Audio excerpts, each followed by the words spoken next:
Capítulo 9. Tendo Jesus convocado os 12, deu-lhes poder e autoridade sobre todos os demônios e para efetuarem curas. Também os enviou a pregar o reino de Deus e a curar os enfermos. E disse-lhes: Nada leveis para o caminho, nem bordão, nem alforge, nem pão, nem dinheiro. Nem deveis ter 2 túnicas. Na casa em que entrardes, ali permanecei e dali saireis. E onde quer que não vos receberem, ao sairdes daquela cidade, sacudi o pó dos vossos pés em testemunho contra eles. Então, saindo, percorriam todas as aldeias, anunciando o evangelho e efetuando curas por toda parte. Ora, o tetrarca Herodes soube de tudo o que se passava e ficou perplexo, porque alguns diziam: João ressuscitou dentre os mortos, outros, Elias apareceu, e outros, ressurgiu um dos antigos profetas. Herodes, porém, disse: Eu mandei decapitar a João. Quem é, pois, este a respeito do qual tenho ouvido tais coisas? E se esforçava por vê-lo. Ao regressarem, os apóstolos relataram a Jesus tudo o que tinham feito, e, levando-os consigo, retirou-se à parte para uma cidade chamada Betsaida. Mas as multidões, ao saberem, seguiram-no. Acolhendo-as, falava-lhes a respeito do reino de Deus e socorria os que tinham necessidade de cura. Mas o dia começava a declinar. Então se aproximaram os 12 e lhe disseram: Despede a multidão para que, indo às aldeias e campos circunvizinhos, se hospedem e achem alimento, pois estamos aqui em lugar deserto. Ele, porém, lhes disse: Dai-lhes vós mesmos de comer. Responderam eles: Não temos mais que 5 pães e 2 peixes, salvo se nós mesmos formos comprar comida para todo este povo. Porque estavam ali cerca de 5.000 homens. Então disse aos seus discípulos: Fazei-os sentar-se em grupos de 50. Eles atenderam, acomodando a todos. E tomando os 5 pães e os 2 peixes, erguendo os olhos para o céu, os abençoou, partiu e deu aos discípulos para que os distribuíssem entre o povo. Todos comeram e se fartaram, e dos pedaços que ainda sobejaram, foram recolhidos 12 cestos. Estando ele orando à parte, achavam-se presentes os discípulos, a quem perguntou: Quem dizem as multidões que sou eu? Responderam eles: João Batista, mas outros, Elias, e ainda outros dizem que ressurgiu um dos antigos profetas. Mas vós, perguntou ele, quem dizeis que eu sou? Então falou Pedro e disse: És o Cristo de Deus. Ele, porém, advertindo-os, mandou que a ninguém declarassem tal coisa, dizendo: É necessário que o Filho do Homem sofra muitas coisas, seja rejeitado pelos anciãos, pelos principais sacerdotes e pelos escribas, seja morto e no 3º dia ressuscite. Dizia a todos: Se alguém quer vir após mim, a si mesmo se negue, dia a dia tome a sua cruz e siga-me. Pois quem quiser salvar a sua vida, perdê-la-á. Quem perder a vida por minha causa, esse a salvará. Que aproveita ao homem ganhar o mundo inteiro, se vier a perder-se ou a causar dano a si mesmo? Porque qualquer que de mim e das minhas palavras se envergonhar, dele se envergonhará o Filho do Homem, quando vier na sua glória e na do Pai e dos santos anjos. Verdadeiramente vos digo, alguns há dos que aqui se encontram que de maneira nenhuma passarão pela morte, até que vejam o reino de Deus. Cerca de 8 dias depois de proferidas essas palavras, tomando consigo a Pedro, João e Tiago, subiu ao monte com o propósito de orar.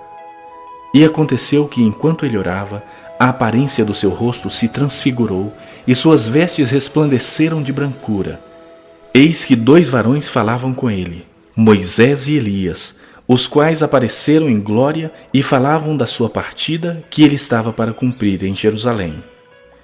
Pedro e seus companheiros achavam-se premidos de sono, mas, conservando-se acordados, viram a sua glória e os 2 varões que com ele estavam. Ao se retirarem esses de Jesus, disse-lhe Pedro: Mestre, bom estarmos aqui. Então, façamos 3 tendas. Uma será tua, outra de Moisés e outra de Elias, não sabendo, porém, o que dizia.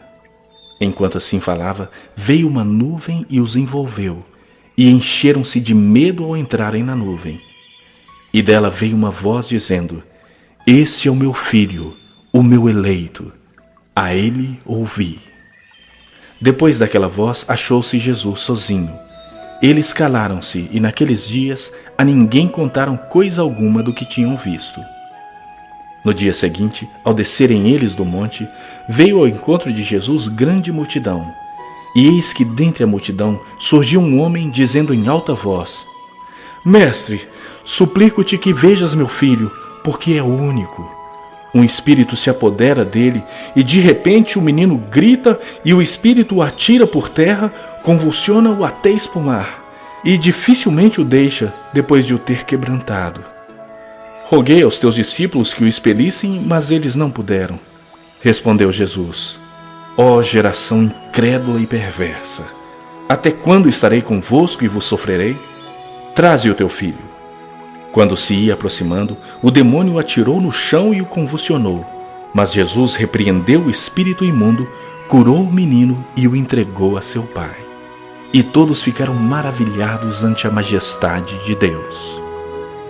Como todos se maravilhassem de quanto Jesus fazia, disse aos seus discípulos: Fixai nos vossos ouvidos as seguintes palavras: O Filho do Homem está para ser entregue nas mãos dos homens.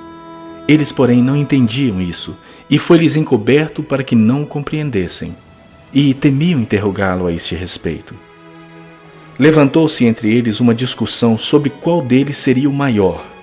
Mas Jesus, sabendo o que se lhes passava no coração, tomou uma criança, colocou-a junto a si e lhes disse: Quem receber esta criança em meu nome, a mim me recebe.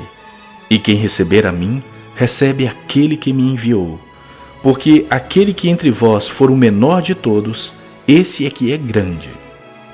Falou João e disse: Mestre, vimos certo homem que em teu nome expelia demônios, e lhe proibimos, porque não segue conosco.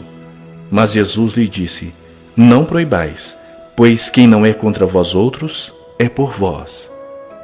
E aconteceu que, ao se completarem os dias em que ele devia ser assunto ao céu, manifestou no semblante a intrépida resolução de ir para Jerusalém, e enviou mensageiros que o antecedessem. Indo eles, entraram numa aldeia de samaritanos para lhe preparar pousada. Mas não o receberam, porque o aspecto dele era de quem decisivamente ia para Jerusalém. Vendo isso, os discípulos Tiago e João perguntaram: Senhor, queres que mandemos descer fogo do céu para os consumir? Jesus, porém, voltando-se, os repreendeu e disse: Vós não sabeis de que espírito sois, pois o Filho do Homem não veio para destruir as almas dos homens, mas para salvá-las. E seguiram para outra aldeia. Indo eles caminho fora, alguém lhe disse: Seguir-te-ei por onde quer que fores. Mas Jesus lhe respondeu: As raposas têm os seus covis e as aves do céu ninhos, mas o Filho do Homem não tem onde reclinar a cabeça. A outro disse Jesus: Segue-me. Ele, porém, respondeu: Permite-me ir primeiro sepultar meu pai. Mas Jesus insistiu: Deixa aos mortos o sepultar os seus próprios mortos. Tu, porém, vai e prega o reino de Deus. Outro lhe disse: Seguir-te-ei, Senhor, mas deixa-me primeiro despedir-me dos de casa. Mas Jesus lhe replicou: Ninguém que, tendo posto a mão no arado, olha para trás, é apto para o reino de Deus.